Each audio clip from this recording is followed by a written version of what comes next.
Hello positive people and well wishers. నేను face కోసం ice cubes తయారు చేసుకున్నాను. I want show that. First పసుపు, టర్మరిక్ తీసుకున్నాను. ఆల్మోస్ట్ లైక్ ఒక 1 spoon of turmeric. And then this is the honey that I'm going to show you. Dabur honey that we usually have at home. అందరి దగ్గర ఉంటుంది Dabur honey. Most of us will have the honey.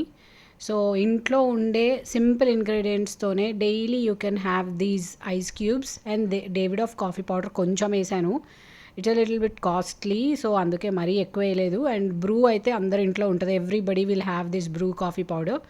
So I used Bru also along with that Davidoff coffee powder. So ఇదేంటంటే coffee powder all the time scrub లాగా పనిచేస్తుంది. And I added some milk. యూజువల్గా milk ice cubes కూడా చాలా బాగుంటాయి. నేను యూజువల్గా I apply papaya ice cubes, banana ice cubes, fruits ice cubes, vegetables ice cubes ఇలా చేస్తాను ఎక్కువ మట్టికి. అండ్ దీస్ డేస్ నాకు టైం కుదరట్లేదు because of the hectic schedule and all. So this mixture I'm pouring in ice cube tray. The white cubes are milk ice cubes. Try these simple ice cubes and have brightening skin. So thank you for watching. Thank you. Bye.